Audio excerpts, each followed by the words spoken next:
Lonely veteran ridiculed for inheriting cave, until dog reveals hidden war gold. Get ready to witness one of the most incredible stories you'll ever hear. Today, we're diving deep into the extraordinary tale of a lonely veteran who became the laughingstock of his entire town when he inherited what everyone thought was just a worthless cave. But what his faithful dog discovered hidden in those dark depths will leave you absolutely speechless.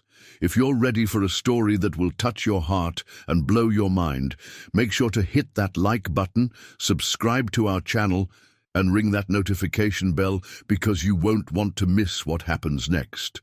The morning mist clung to the rolling hills of eastern Tennessee like a shroud, masking the scars that 20 years of neglect had carved into what was once prime farmland. Samuel "Sam" Crawford stood on the sagging porch of his late grandfather's cabin, his weathered hands wrapped around a steaming cup of black coffee, watching the sun struggle to break through the grey October sky. At 52, Sam carried himself with the rigid posture of a man who had spent 2 decades in the military, but his eyes held the hollow look of someone who had seen too much and lost even more. The letter from his grandfather's attorney lay crumpled on the wooden table behind him, its contents still echoing in his mind, like the distant rumble of artillery fire that sometimes haunted his dreams. Harold Crawford had left him everything. The deteriorating cabin, 43 acres of overgrown land, and most peculiarly, a cave system that honeycombed through the limestone ridge behind the property. The inheritance had raised eyebrows throughout Millbrook County, where Sam's grandfather had been something of a local eccentric, spending his final years obsessing over what he claimed were family secrets hidden in those dark caverns. Sam's loyal companion, a 6-year-old German shepherd named Ranger, sat beside him on the porch, his intelligent brown eyes scanning the tree line with the same vigilance that had kept them both alive during 3 tours in Afghanistan. Ranger had been Sam's therapy dog since his medical discharge 5 years ago, a living anchor that kept him tethered to reality when the nightmares and flashbacks threatened to pull him under. The dog's presence was often the only thing that made the long, sleepless nights bearable. The sound of approaching vehicles broke the morning silence, and Sam watched as a convoy of pickup trucks wound their way up the gravel drive. He recognized the lead truck immediately. It belonged to Marcus Henley, the wealthiest landowner in the county, and a man who had made no secret of his desire to acquire the Crawford property for his expanding cattle operation. Behind Marcus came what looked like half the town council, along with several local businessmen whose faces Sam remembered from his brief, uncomfortable visits to Millbrook's main street. Marcus Henley stepped out of his truck with the confident swagger of a man accustomed to getting his way. At 65, he cut an imposing figure in his expensive Stetson hat and hand-tooled leather boots, his silver mustache perfectly groomed despite the early hour. His eyes, cold and calculating as a snake's, surveyed the property with barely concealed avarice. "Well, well," Marcus called out, his voice carrying the false joviality of a politician during election season. "If it isn't our war hero, all settled into his new palace." The men behind him chuckled appreciatively at their leader's joke, their laughter harsh in the crisp morning air. Sam set down his coffee cup with deliberate care, his military training automatically assessing potential threats and escape routes. Ranger rose beside him, a low growl building in his chest as he sensed his master's tension. "Morning, Marcus," Sam replied evenly, his voice betraying none of the wariness he felt. "Little early for social calls, isn't it?" "Oh, this isn't social, son," Marcus said, spitting a stream of tobacco juice into the dirt. "This is business. See, I've been talking to some folks around town, and we're all mighty curious about your plans for this place. Word is, old Harold left you some kind of treasure map to go with that cave of his." The laughter that erupted from the assembled men was cruel and mocking. Sam recognized several faces: Bill Patterson from the hardware store, Tom Riley, who ran the local diner, and Jake Morrison, whose construction company had been trying to get contracts for development projects throughout the county. These were men who had never served their country, never risked their lives for anything greater than their own profit margins, and their derision cut deeper than Sam cared to admit. That old fool spent his last 20 years digging around in that cave like a damn mole, Bill Patterson called out, his red face already flushed despite the early hour. Always talking about some big secret, some family treasure. Nothing but batshit and limestone in there, if you ask me. Maybe our hero here thinks he's going to strike it rich, Jake Morrison added, his voice dripping with sarcasm. Become the next millionaire hermit of Millbrook County. Hell, maybe he'll find buried pirate treasure or some such nonsense. The mockery continued for several more minutes, each man trying to outdo the others with increasingly elaborate jokes about Sam's supposed treasure-hunting expedition. They spoke about him as if he weren't standing right there, as if his service and sacrifice meant nothing, as if the wounds he still carried, both visible and invisible, were merely subjects for their entertainment. Sam endured it all in silence, his jaw clenched tight enough to crack teeth. He had faced Taliban insurgents with more respect than these small-minded men were showing him now. Ranger pressed closer to his leg, offering what comfort he could, his protective instincts clearly aroused by the hostile energy radiating from the group. "Look, Crawford," Marcus finally said, his tone shifting to what he probably thought was reasonable. "I'm prepared to make you a fair offer for this place. More than fair, actually. 500,000 for the whole spread. Cabin, land, and that useless hole in the ground. That's generous money for property that ain't worth half that on the open market." Sam studied the older man's face, reading the calculation behind his eyes. Marcus Henley didn't make generous offers out of the kindness of his heart. There was something about this property that had value, something beyond what appeared on the surface. "I appreciate the offer," Sam said carefully, "but I'm not looking to sell." The temperature seemed to drop several degrees as Marcus's expression hardened. "Now see here, boy. You're making a mistake. This land's been sitting vacant for years while your grandfather played cave explorer. It needs to be in the hands of someone who can make it productive, bring jobs to the community. You're just one man with a damaged head and a dog. What are you going to do with 43 acres? The comment about his damaged head sent a surge of anger through Sam's chest, hot and fierce as molten metal. Several of the men behind Marcus snickered at the insult, their faces ugly with malicious amusement. Sam's hands clenched into fists at his sides, and for a moment the civilized facade threatened to crack completely. "I think it's time for you gentlemen to leave," Sam said, his voice deadly quiet. "This is private property, and you're not welcome here." Marcus stepped closer, his bulk intended to intimidate. "You think you're tough, soldier boy? This ain't Afghanistan. This is Tennessee, and things work differently here. You can either take my offer and get out with some dignity, or you can stay and watch this place fall down around your ears while the whole county laughs at you. Your choice." "I've made my choice," Sam replied, not backing down an inch. "Now get off my land." For a tense moment, it seemed like the confrontation might escalate into something physical.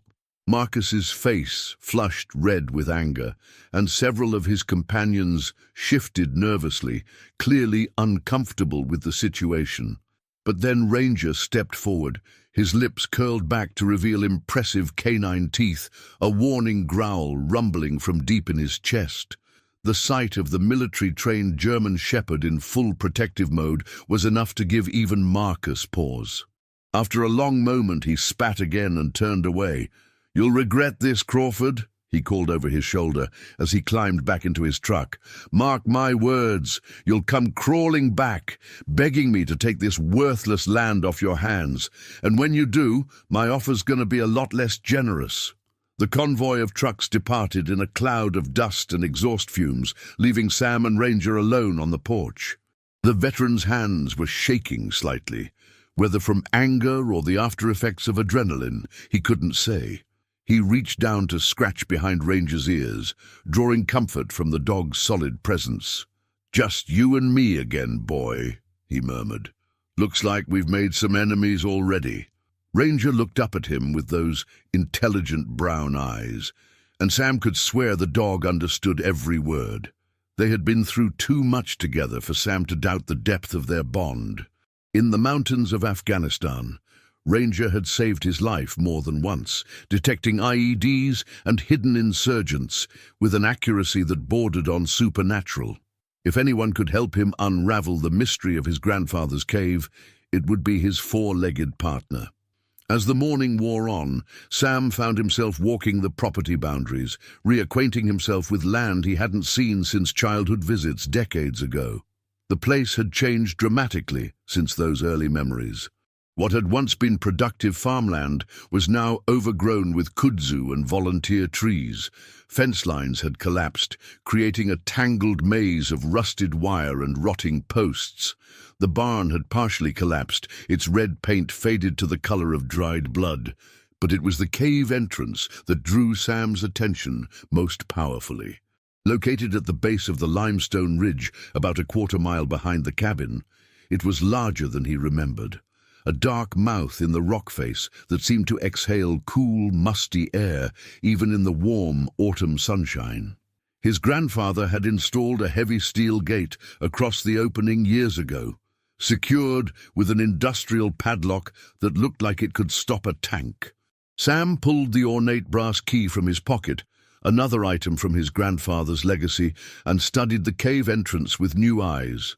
Harold Crawford had been many things: a decorated World War II veteran, a successful farmer, and in his later years, an increasingly reclusive man obsessed with family history and local legends.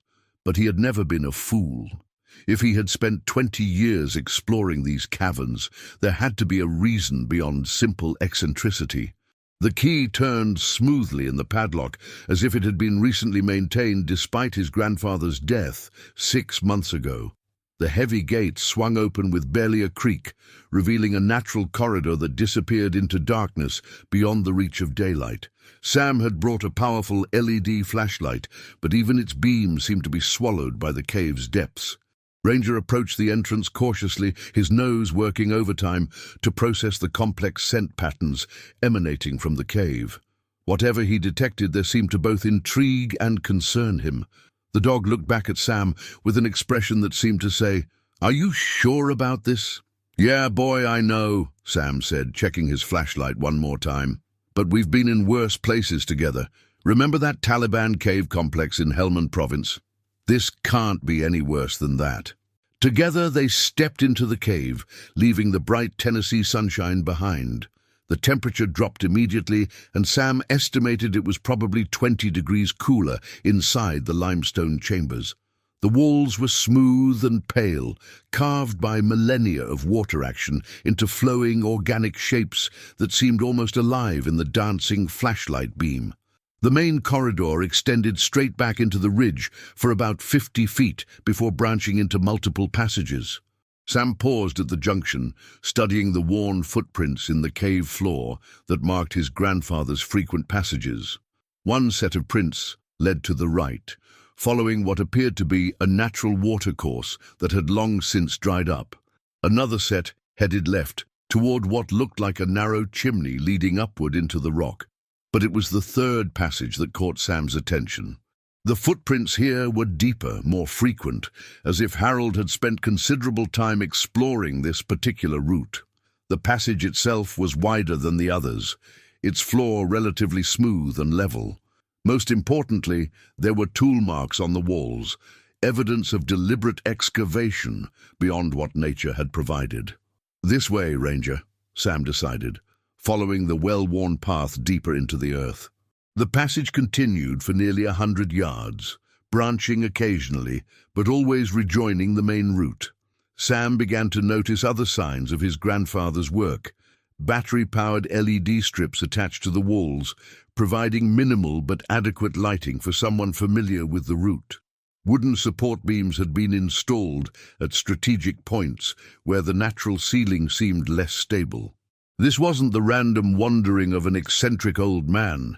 This was the systematic exploration of someone with a specific goal in mind. The passage finally opened into a large natural chamber, perhaps 30 feet across and twice as high. Sam's flashlight beam swept across limestone formations that looked like frozen waterfalls and crystal gardens, beautiful and alien in their underground splendor. But it was the far end of the chamber that made him catch his breath. Someone, presumably his grandfather, had constructed a rough wooden workbench against the far wall. The surface was covered with maps, both modern topographical surveys and what looked like much older documents. Hand-drawn sketches showed cross-sections of the cave system, marked with careful measurements and cryptic notations. A battery-powered lantern sat in the center of the workspace, and when Sam flicked it on, the chamber filled with warm, steady light. Ranger had been exploring the chamber on his own, his nose leading him along scent trails, invisible to human perception. Suddenly, he froze near what appeared to be a solid wall of limestone, his body going rigid with excitement. A low whine escaped his throat, not distress, but the sound he made when he had found something important. "What is it, boy?" Sam asked, following the dog to the wall. "What do you smell?" Up close, Sam could see that what had appeared to be solid rock was actually a carefully concealed opening. His grandfather had constructed a false wall using limestone chunks and clay mortar, matching the natural cave formation so perfectly that it was virtually invisible unless you knew exactly where to look. The mortar around one section was slightly different in color, as if it had been recently disturbed and replaced. Sam spent several minutes searching for some kind of mechanism or hidden switch, but it was Ranger who provided the solution. The dog began pawing at a specific spot near the base of the false wall, whining with increasing excitement. When Sam knelt to examine the area more closely, he discovered a loose stone that pivoted when pressed, revealing a hidden lever mechanism. The false wall swung inward with surprising ease, obviously counterbalanced by some ingenious mechanism his grandfather had devised. Beyond lay another passage, this one clearly artificial, carved from the living rock with tools and explosives.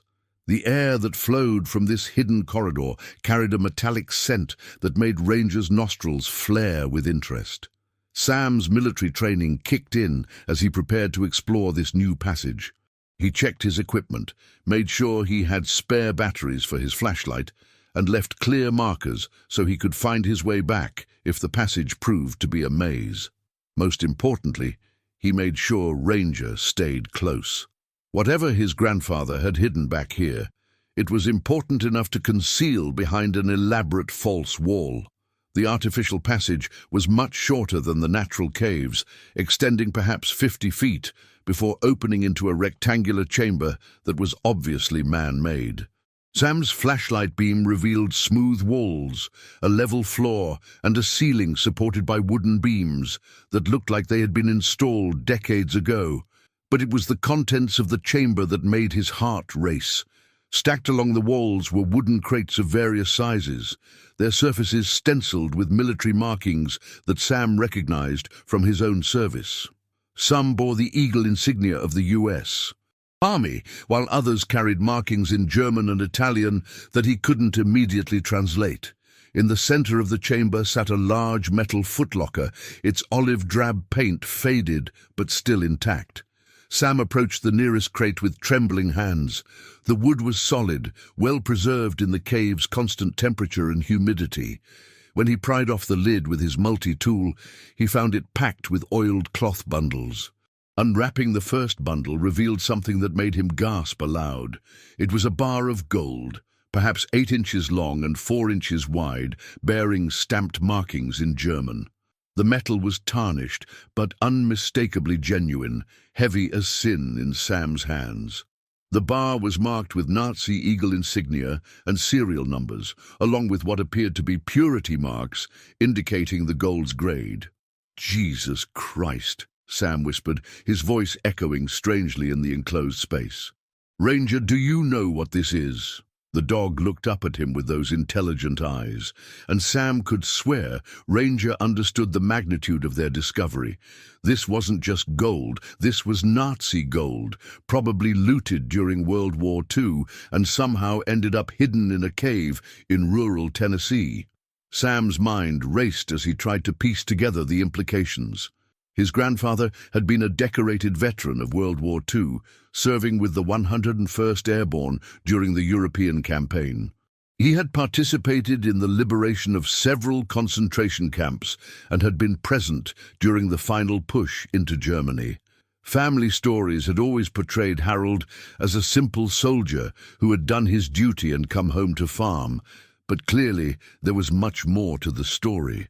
Working systematically, Sam began opening other crates. Each contained similar bundles of gold bars, along with what appeared to be valuable artwork, jewelry, and other precious objects. One crate held dozens of ornate silver candlesticks and ceremonial cups, their surfaces green with age, but still intact. Another contained rolled paintings in protective tubes. The canvases so old that Sam was afraid to unroll them for fear of causing damage. The metal footlocker in the center of the chamber proved to be the most revealing. Inside, Sam found his grandfather's personal war diary, along with official military documents, photographs, and what appeared to be a detailed confession letter written in Harold's careful handwriting. Sam settled down on one of the crates to read his grandfather's account, Ranger lying beside him like a faithful guardian. The story that emerged from those yellowed pages was both thrilling and troubling. According to Harold's records, his unit had been part of a joint operation with British and French forces to secure a Nazi stronghold in the Bavarian Alps during the final weeks of the war. The facility had been used as a storage depot for treasures looted from across occupied Europe, gold from national treasuries, artwork stolen from museums and private collections, and personal valuables confiscated from Holocaust victims. Harold's unit had arrived at the facility to find it hastily abandoned, with evidence that the German officers had attempted to destroy the most incriminating records before fleeing. Among the treasures they secured was a massive cache of gold bars, precious stones, and artwork that would have been worth millions even in 1945 dollars. But here the story took an unexpected turn. According to Harold's account, their commanding officer, a lieutenant colonel named Bradley Morrison, had made a decision that would haunt him for the rest of his life. Instead of turning over all the recovered treasure to military authorities, Morrison had ordered his men to secretly set aside a portion of the most valuable items. The official justification was that much of the treasure had been stolen from Holocaust victims and would likely disappear into government bureaucracy if turned over through normal channels. Morrison claimed he intended to use the hidden treasure to establish a fund for Holocaust survivors and other war victims, but Harold's private notes suggested the lieutenant colonel's motives were not entirely altruistic.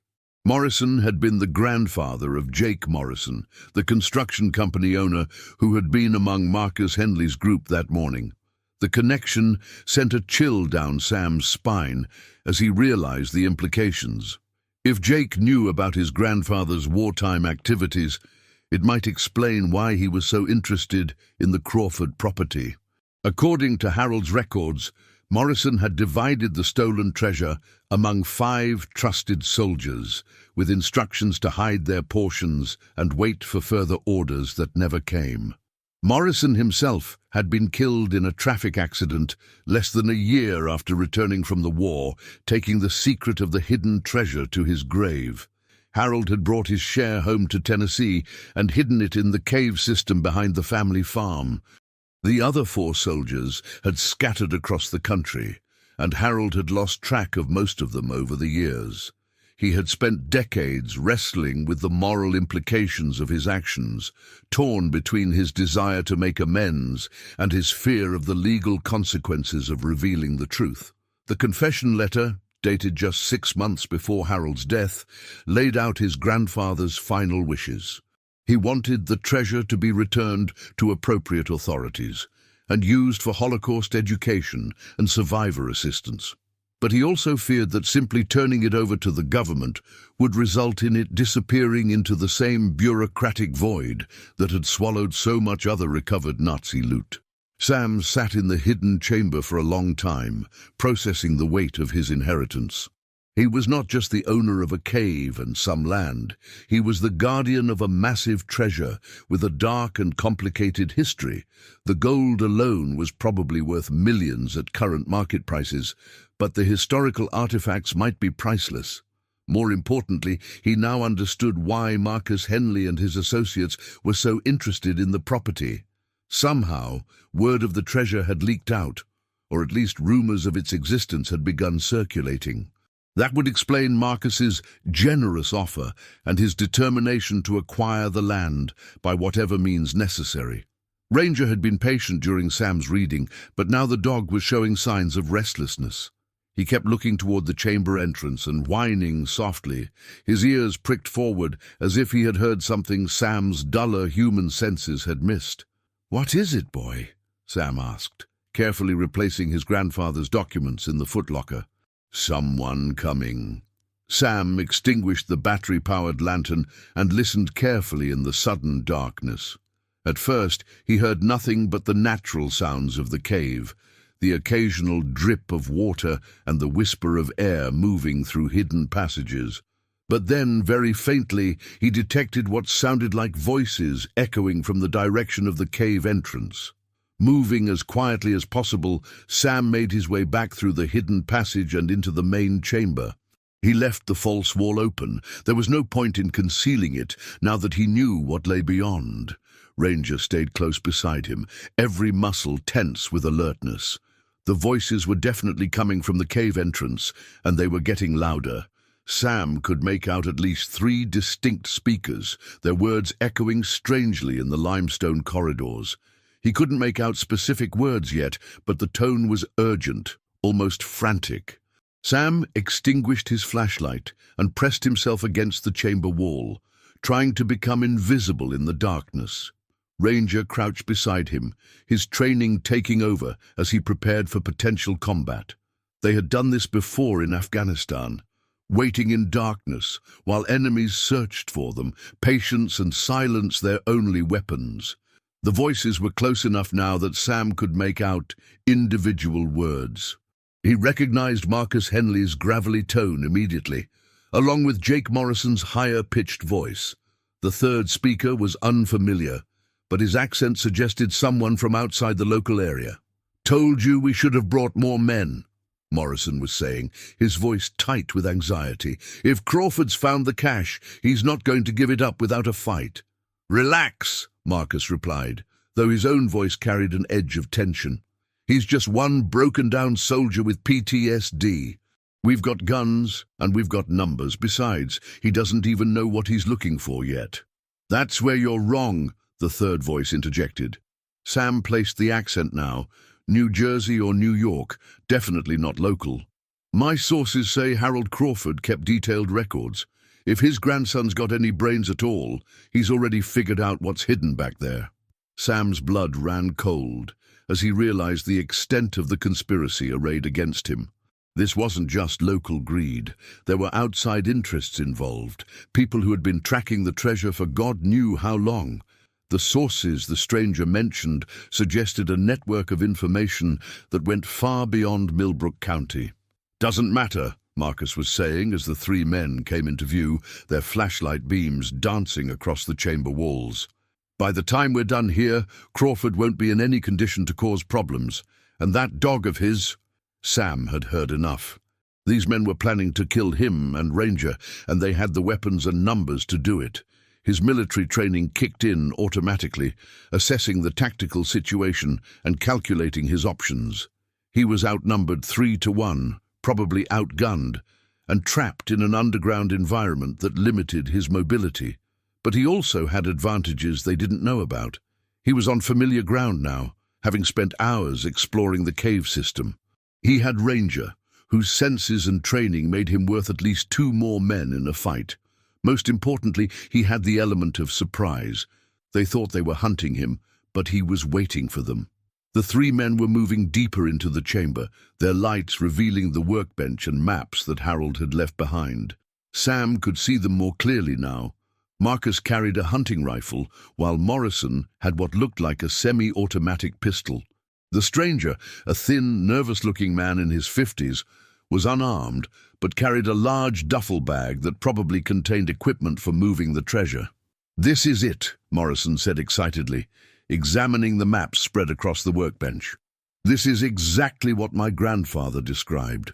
The entrance to the cache should be—" His words were cut off as Ranger exploded from the darkness like a furry missile, his powerful jaws clamping down on Morrison's gun hand.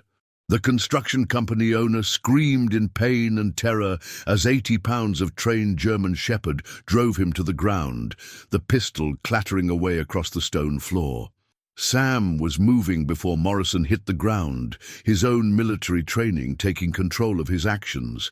He launched himself at Marcus, knowing the older man's rifle represented the greatest immediate threat. They went down in a tangle of arms and legs, fighting for control of the weapon. The stranger with the duffel bag tried to run, but the cave's narrow entrance worked against him. He stumbled in the darkness, his flashlight spinning away to cast crazy shadows on the walls. Sam heard him calling for help, but his voice echoed uselessly in the limestone chambers. Marcus was stronger than he looked, and he fought with the desperation of a man who had committed too much to turn back now. They rolled across the chamber floor, each trying to gain control of the rifle. Sam's younger age and military conditioning gave him an edge, but Marcus had the advantage of having initiated the fight from a superior position. A shot rang out, impossibly loud in the enclosed space. The bullet ricocheted off limestone walls, sending chips of stone flying like shrapnel. Sam's ears rang from the concussion, but he forced himself to maintain his grip on the rifle barrel, pushing it away from his body as Marcus tried to bring it to bear. Meanwhile, Ranger was methodically dismantling Morrison's will to fight. The dog had been trained for combat operations, and he knew exactly how to neutralize a human opponent without killing them. Morrison's screams had deteriorated into whimpering pleas for mercy as Ranger maintained his grip on the man's wrist, applying just enough pressure to keep him immobilized without causing permanent damage. Sam finally managed to wrench the rifle away from Marcus, but the older man wasn't finished. He pulled a knife from his belt, a wicked-looking blade that gleamed in the scattered flashlight beams. Sam rolled backward, putting distance between himself and the weapon, but Marcus followed, slashing wildly in the dim light. The knife blade whistled past Sam's face, close enough that he could feel the wind of its passage. Marcus was breathing hard, his face twisted with rage and desperation. This was no longer about treasure or land deals. This had become personal, a fight for survival that only one of them would walk away from. Sam feinted left, then dove right, using his superior mobility to stay out of range of the knife. He needed to end this quickly, before Marcus got lucky or before reinforcements arrived. The stranger had stopped calling for help, but that probably meant he was going for additional weapons or more men. Marcus lunged forward with the knife, overextending himself in his eagerness to end the fight. Sam sidestepped the attack and grabbed the older man's wrist, using Marcus's own momentum to drive him face first into the limestone wall. The knife clattered to the ground and Marcus slumped against the wall, blood streaming from his nose. "Ranger, release!" Sam commanded, and the German shepherd immediately let go of Morrison's wrist. The construction company owner curled into a fetal position, cradling his injured hand and whimpering like a child. Sam quickly gathered up the weapons, making sure they were well out of reach of his prisoners. The stranger had apparently fled deeper into the cave system, but Sam wasn't concerned about him for the moment. Without local knowledge or proper equipment, the man would be lucky to find his way back to the entrance, let alone escape with any treasure. "Now then," Sam said, his voice deadly calm as he stood over Marcus and Morrison. "I think it's time we had a conversation about your interest in my property." Marcus spat blood and glared up at him with undimmed hatred. You don't know what you're dealing with, Crawford. This is bigger than just us. There are people involved who won't hesitate to kill you and everyone you care about to get what's hidden in this cave. I'm listening, Sam said, keeping the rifle trained on both men. Start talking. What emerged over the next 20 minutes was a story of greed, betrayal, and murder that stretched back more than 70 years. Morrison's grandfather had indeed been Lieutenant Colonel Bradley Morrison, the officer who had ordered the theft of the Nazi treasure. But unlike Harold Crawford, Bradley Morrison had never intended to return the stolen goods to their rightful owners. Instead, he had spent his post-war years building a network of contacts, former soldiers, government officials, and criminal associates dedicated to tracking down and recovering the hidden treasure caches. When he died in that traffic accident, his son had inherited both his father's wealth and his obsession with the missing gold. Jake Morrison had continued his father's work, using his construction company as a front for treasure hunting operations across the southeastern United States. He had successfully located and recovered 2 of the 5 original caches, netting millions of dollars in the process. The Crawford cache was the largest of the remaining 3, and Morrison had been tracking it for decades. Marcus Henley had become involved purely through greed. His cattle ranching operation was failing, and he was desperate for capital to keep his business afloat. When Morrison approached him with an offer to split the treasure in exchange for help acquiring the Crawford property, Marcus had jumped at the chance. The stranger who had fled into the caves was Morrison's contact with organized crime figures from the Northeast. With millions of dollars at stake, the operation had attracted some very dangerous people who were not inclined to let legal niceties stand in their way. "They'll be back," Morrison warned, his voice hoarse with pain. "With more men, better weapons. You can't fight them all, Crawford. Take the money and run while you still can." Sam considered his options carefully. He could call the local sheriff, but given Marcus's political connections, there was no guarantee the law would be on his side. He could try to move the treasure himself, but that would take time and equipment he didn't have. Most importantly, any official involvement would likely result in the treasure disappearing into government bureaucracy, exactly what his grandfather had feared. But there was a third option, one that would honor his grandfather's wishes while protecting both the treasure and Sam's own life. He pulled out his cell phone and was surprised to find he had a weak signal even deep in the cave. The number he dialed was one he had memorized during his military service but never expected to use. It connected him directly to a contact at the U.S. Holocaust Memorial Museum in Washington, D.C., where Sam had once provided security during a visiting dignitary event. "Dr. Sarah Goldman, please," Sam said when the museum's operator answered. "This is Samuel Crawford, and I have something she's going to want to see." Dr. Goldman was the museum's chief historian and expert on recovered Nazi loot. If anyone could ensure that the treasure reached the appropriate authorities and was used for its intended purpose, it would be her. More importantly, her connections with federal law enforcement could provide protection that local authorities couldn't match. The conversation that followed was brief but intense. Sam explained the basic situation without going into too much detail over an unsecured phone line. "Doctor." Goldman's excitement was palpable even through the weak cell connection, and she promised to have federal agents on the scene within hours. "You did the right thing," she assured Sam before hanging up. "And don't worry about the criminals. We've dealt with treasure hunters before. The FBI takes a very dim view of people who traffic in stolen Holocaust assets." Sam ended the call and looked down at his prisoners with grim satisfaction. "Well, gentlemen, it looks like you're about to meet some federal agents. I'm sure they'll be very interested in your plans for stolen Nazi gold." Marcus's face had gone pale as he realized the implications of Sam's phone call. Federal involvement meant serious charges: conspiracy, theft of cultural artifacts, assault with deadly weapons, and possibly even violations of international law regarding Holocaust assets. The local political connections that had protected him for decades would be worthless against federal prosecutors.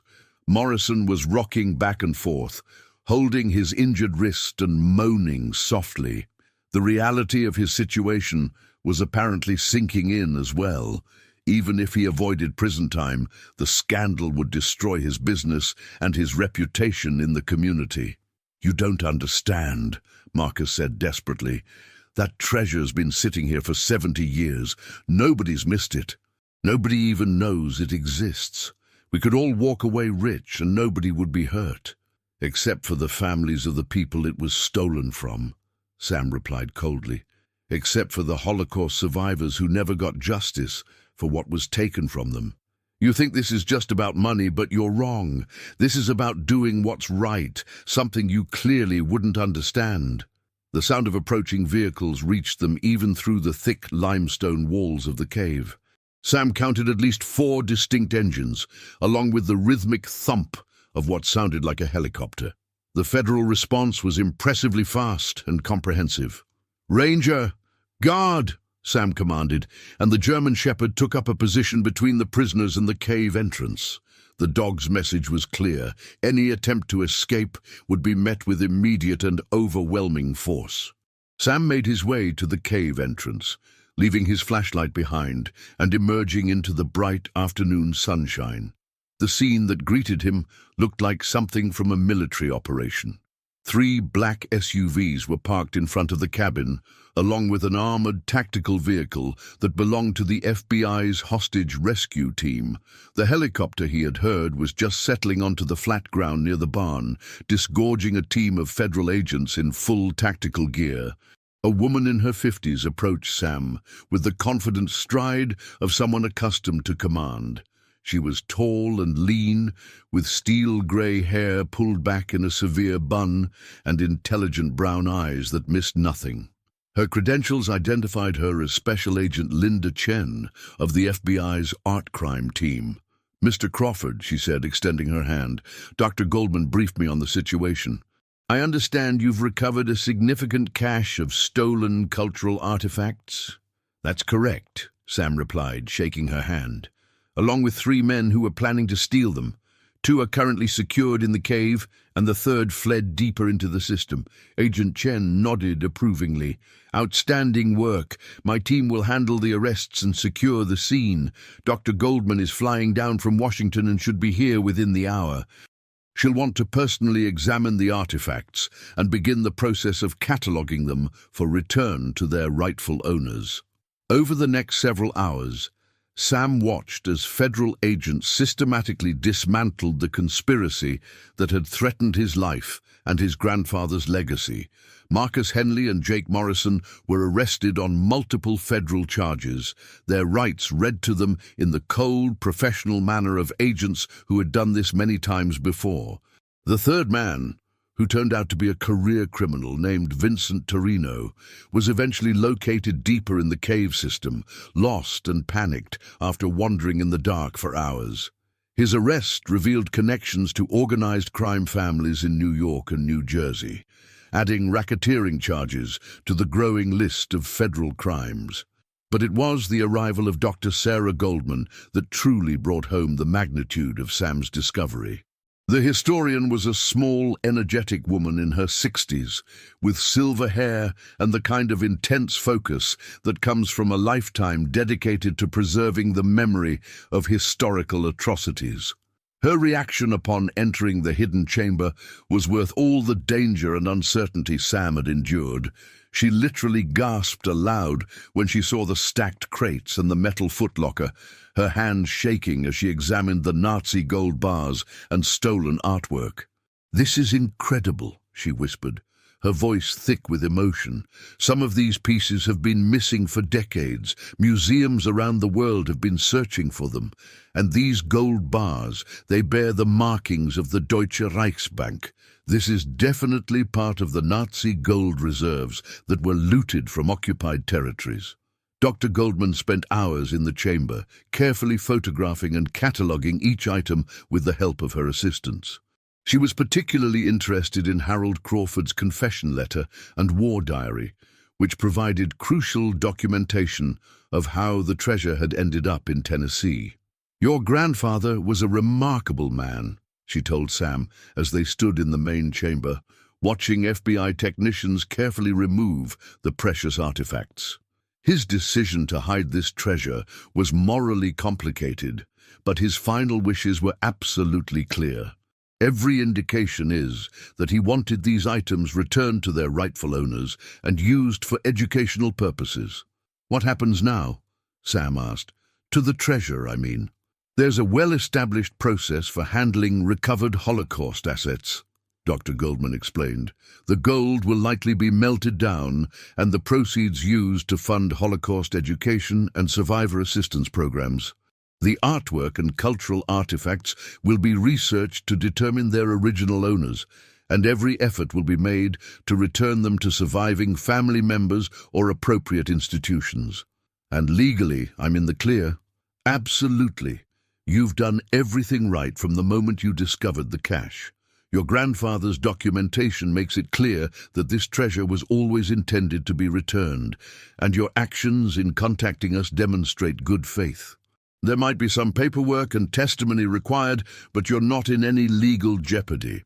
As the federal agents continued their work, Sam found himself reflecting on the events of the past few days. He had inherited what he thought was worthless land and a useless cave, only to discover a treasure worth millions of dollars.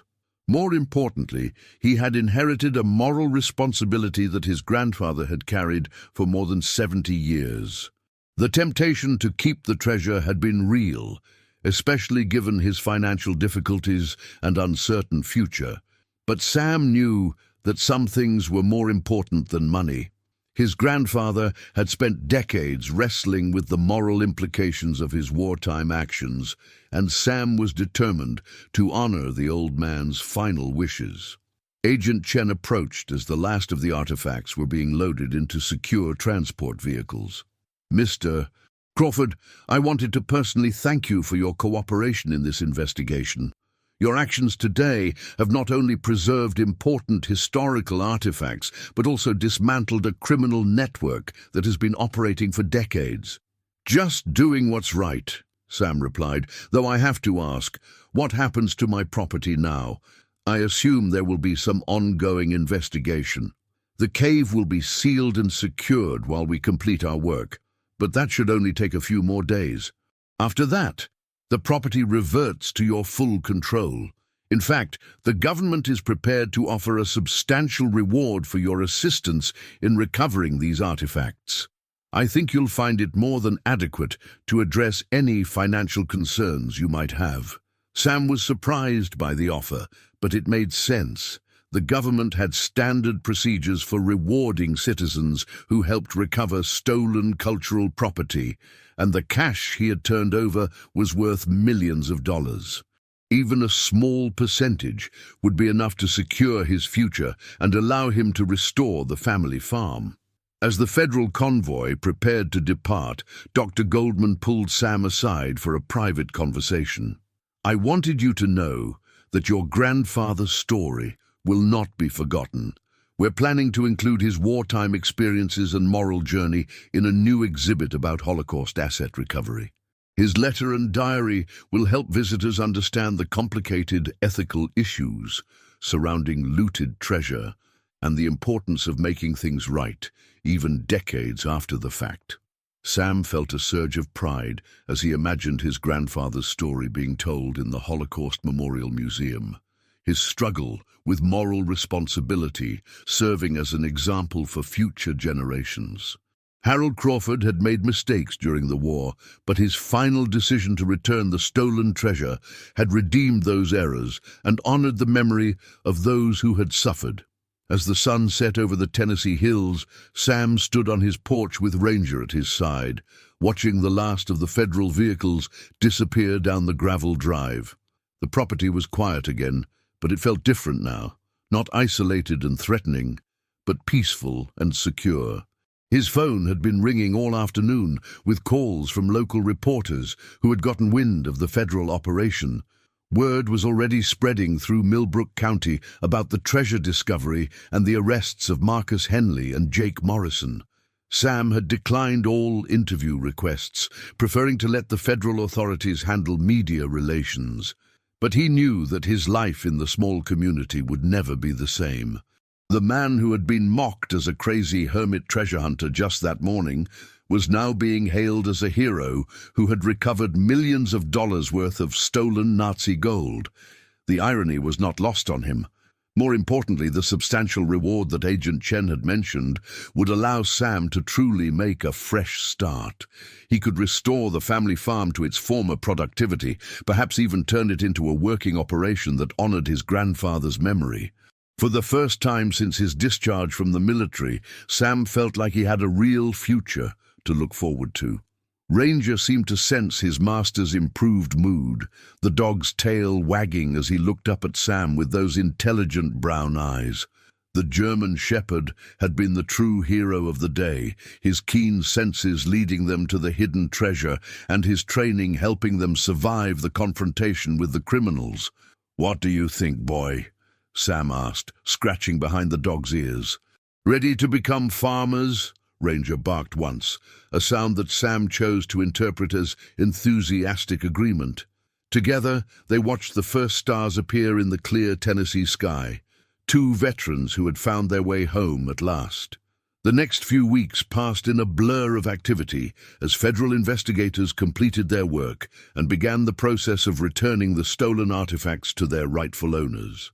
Sam found himself testifying before a federal grand jury in Nashville, his grandfather's war diary and confession letter serving as key evidence in the prosecution of the conspiracy. The story made national news when details of the investigation were finally released to the public. Sam was profiled in several major newspapers and magazines as the veteran who had discovered one of the largest caches of stolen Nazi treasure ever recovered in the United States. The Holocaust Memorial Museum announced plans for a major exhibit featuring the recovered artifacts, with Harold Crawford's moral journey serving as the central narrative. But it was a smaller, more personal recognition that meant the most to Sam. Dr. Goldman called to tell him that the museum had been contacted by a family in New York whose grandmother had been a Holocaust survivor. Among the recovered artifacts was a silver menorah that had belonged to the family for generations before being confiscated by Nazi officials in Poland. "The granddaughter cried when I told her we had found it," Dr. Goldman said during their phone conversation. "She said her grandmother had described that menorah to her countless times, but she never thought she would actually see it. Your grandfather's decision to preserve these items has given that family back a piece of their history that they thought was lost forever." Sam felt tears prick his eyes as he listened to the story. This was what his grandfather had ultimately wanted, not personal gain or recognition, but the return of stolen treasures to the families who had lost them. The moral weight that Harold Crawford had carried for 70 years was finally lifted, his wartime sins redeemed through his grandson's actions. The federal reward turned out to be even more substantial than Sam had expected, nearly $2 million, representing a percentage of the treasure's estimated value. Combined with the insurance settlement from his grandfather's estate and the natural beauty of the property, Sam found himself in a position to create the kind of life he had only dreamed about during his darkest days. He used part of the money to completely restore the family farm, installing modern equipment and sustainable farming practices that would have made his grandfather proud. The rest went into a trust fund that would provide financial security for the rest of his life, along with resources to support veteran assistance programs and Holocaust education initiatives. The cave system was officially sealed after the federal investigation concluded, but Sam maintained the entrance as a private memorial to his grandfather and the victims whose stolen possessions had been hidden in those limestone chambers. A simple plaque near the entrance bore Harold Crawford's own words from his confession letter: "Some mistakes can never be undone, but it is never too late to try to make things right." Marcus Henley and Jake Morrison were eventually sentenced to lengthy federal prison terms for their roles in the conspiracy. Vincent Torino, the organized crime figure from New Jersey, received an even harsher sentence due to his extensive criminal record. The destruction of their network sent a clear message to other treasure hunters that the federal government took the protection of cultural artifacts very seriously. But perhaps the most satisfying development came 6 months later, when Sam received a visit from a group of high school students from the local community. Their teacher had assigned them a project about local history, and they wanted to interview Sam about his grandfather's wartime service and the treasure discovery. As Sam sat on his restored porch, sharing Harold Crawford's story with these young people, he realized that his grandfather's legacy would live on in ways the old man had never imagined. The moral lesson of his wartime experiences, the importance of doing what's right, even when it's difficult and dangerous, would be passed down to future generations through these students and others like them. Ranger lay beside Sam's chair as he spoke, the dog's graying muzzle a reminder that they were both getting older. But the German shepherd's eyes were still bright and alert, and Sam knew that their partnership would continue for years to come. They had been through war and peace together, faced down criminals and government bureaucrats, and emerged stronger for the experience. As the students packed up their recording equipment and prepared to leave, one young woman lingered behind with a question that caught Sam off guard. "Mr. Crawford," she asked, "do you ever wonder what would have happened if you had just kept the treasure? I mean, nobody would have known, and you could have been rich without all the hassle." Sam considered the question carefully, remembering the moment in the cave when he had held that first gold bar and felt the weight of temptation. The easy path would have been to take the money and disappear, to let the moral questions sort themselves out later. "I think about it sometimes," he admitted. "But then I remember something my grandfather wrote in his confession letter. He said that some treasures are too heavy to carry alone, and that the only way to find peace is to set them down in the right place. That treasure was never really mine to keep. It belonged to the families it was stolen from, and to history itself." The young woman nodded thoughtfully, as if she understood the deeper meaning behind his words. As she walked away to join her classmates, Sam felt a sense of completion that had eluded him for years. He had found his purpose at last, not in the battlefield or the corporate world, but in the simple act of doing what was right. That evening, as Sam and Ranger took their usual walk around the property boundaries, Sam paused at the sealed cave entrance to read his grandfather's memorial plaque one more time. The words seemed to glow in the fading light, a reminder of the moral courage that had ultimately triumphed over greed and fear. "We did it, Grandpa," Sam said quietly, his words carried away by the Tennessee wind. "We made things right." Ranger looked up at him with those wise brown eyes and barked once as if in agreement. Together they turned away from the cave and walked home through the gathering dusk, two veterans who had finally found their peace.